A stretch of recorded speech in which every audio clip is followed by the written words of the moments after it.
नमस्कार, ज्योतिष निरानी में आपका स्वागत है। आज मैं आपको बताने वाली हूँ वास्तु से रिलेटेड ही दिशा ज्ञान चक्र, जिसमें मैं आपको बताने वाली हूँ कौन सी दिशा में कौन से तत्व होते हैं और कौन सी दिशा का कौन से स्वामी होते हैं। किसी प्रकार का वास्तु का रेमेडीज करते हैं ना, तो हम इसी के अकॉर्डिंग करते हैं कि उस एरिया में अगर वो तत्व नहीं है तो उसको हमें बैलेंस करना होता है। सपोज हम अग्नि तत्व में जल का प्रबंध कर देते हैं तो क्या होगा, अग्नि एनर्जी को रिप्रेजेंट करता है, तो क्या होगा, हमारा एनर्जी कहीं ना कहीं खत्म हो जाता है, बुझ जाता है। आग पे अगर पानी डालेंगे तो क्या होगा, आग नहीं रहेगा। तो उसी प्रकार से इसमें रेमेडीज किया जाता है। तो आज मैं बहुत इंपॉर्टेंट चीज बताने वाली हूँ हर एक तत्व के बारे में कि कौन सा तत्व किस दिशा को रूल करता है और कौन से देवता किस दिशा को रूल करते हैं।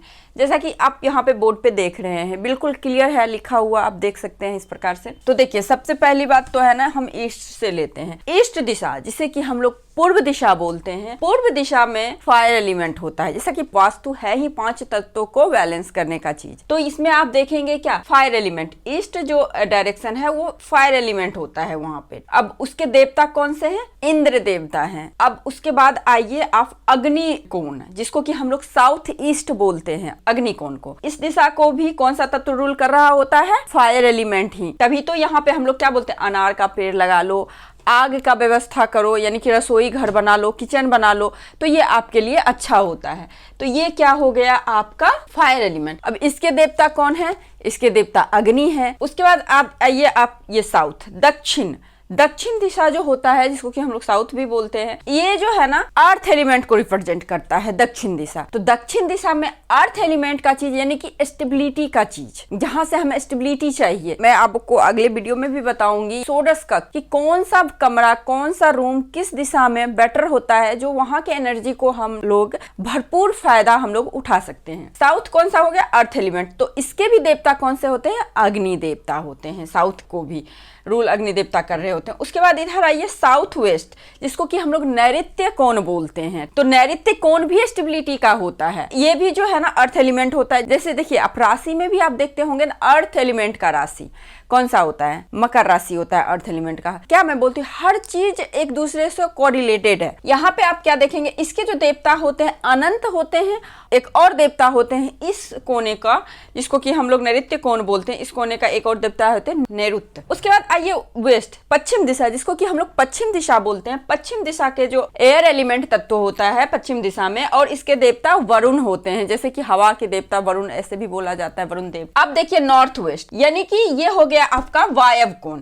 वायव्य कोण में क्या होता है, यहाँ पे एयर एलिमेंट होता है। तभी बोला जाता है कि एयर एलिमेंट, कोई चीज को आप फैलाना चाहते हैं, दूर दूर तक फैलाना चाहते हैं, तो आप क्या करें, एयर एलिमेंट में जाके कोई कार्य करें, वो कार्य दूर दूर तक फैलेगा। मैं आपको बता, वास्तु बहुत अच्छी चीज है, जब आप इसको समझेंगे ना बहुत इंटरेस्ट आएगा और बड़ा अच्छा लगेगा लॉजिक के साथ। तो उसके बाद क्या है कि एयर एलिमेंट, यहाँ के भी देवता क्या होते हैं, वरुण ही होते हैं, क्योंकि ये भी वायु तत्व को रिप्रेजेंट करता है। अब नॉर्थ एरिया आइए, नॉर्थ, उत्तर की दिशा। उत्तर की दिशा किसको बोलते हैं, कुबेर यहाँ पे होते थे। यहाँ पे क्या होता है, वाटर एलिमेंट। तभी जो हम लोग बोलते हैं ना, नल किधर लगाना चाहिए, है ना, पानी का व्यवस्था किधर करना चाहिए। तो ये सारी चीज नॉर्थ एरिया में, या फिर आपको कोई रेमेडीज बताता होगा कि नॉर्थ में जो है ना वाटर फाउंटेन लगा लो, आप एक्वेरियम रख दो, आप वाटर का व्यवस्था करो। तो यही लॉजिक होता है, जिस तत्व को रिप्रेजेंट करता है, अगर उस एरिया में वो काम करे तो वो ज्यादा फलित होता है। तो यहाँ के देवता कौन से होते हैं, कुबेर। अब आइए नॉर्थ ईस्ट, जिसको कि हम लोग ईशान कोण बोलते हैं, जो कि सबसे पवित्र कोण बोला गया है। यहाँ पे कौन से देवता होते हैं, यहाँ पे रुद्र देवता होते हैं, और ये भी वाटर एलिमेंट को रिप्रेजेंट करता है। ये तो मैंने आपको बता दिया, 8 दिशा होती है, 1 2 3 4 5 6 7 8 दिशा हो गए। 8 दिशा में कौन से तत्व होते हैं और कौन सी दिशा को कौन से देवता रूल कर रहे होते हैं, यहाँ से भी आप रेमेडीज ले सकते हैं। अब कलर की बात कर लेते हैं कि कलर कौन सा होना चाहिए। अब ईस्ट में है, ईस्ट में कौन सा कलर होता है, ये देखिए, ये तो हम लोग सब जानते हैं लगभग। ईस्ट में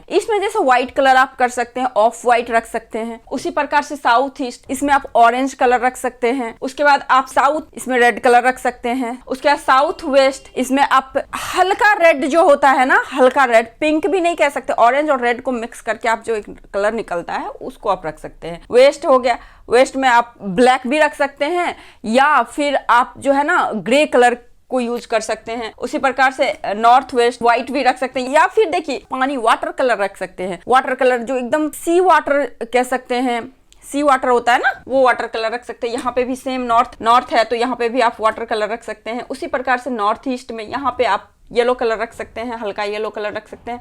तो इस प्रकार से आप कलर का भी व्यवस्था कर सकते हैं। तो दिशा जो होता है ना, बहुत इंपॉर्टेंट होता है। किस दिशा में कौन सा कार्य करें। कोई स्टेबिलिटी वाला कार्य करना चाहते हैं तो आप नैऋत्य कोण में करें। कोई एकदम से जहां से पैसे आए बहुत सारे तो वेस्ट डायरेक्शन में उसका कार्य करें। पैसे जमा हो तभी तो बोलते हैं तिजोरी नॉर्थ में रखा करो। आप लोग नॉर्थ में, जहां से आपका विशेष फुलफिल हो, आप मैनिफेस्टेशन करना चाहते हैं कोई भी चीज का, तो आप नॉर्थ ईस्ट में जाके करें। इसमें ईशान कोण में पूजा घर जहाँ पे होता है वहां पे आप कर सकते हैं। इस प्रकार से आप कर सकते हैं। 16 के 16 दिशा शुभ होते हैं। 16 के 16 दिशा में अपना अपना इंपॉर्टेंस होता है।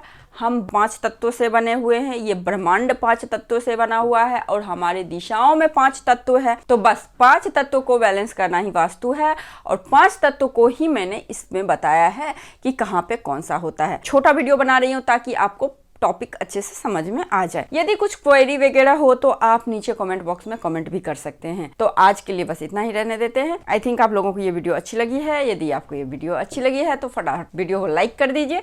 मेरे चैनल पे नए हैं तो सब्सक्राइब कर लीजिए, पुराने हैं तो शेयर कीजिए और वैल्यूएबल कमेंट भी कर सकते हैं। तो आज के लिए बस इतना ही। नमस्कार।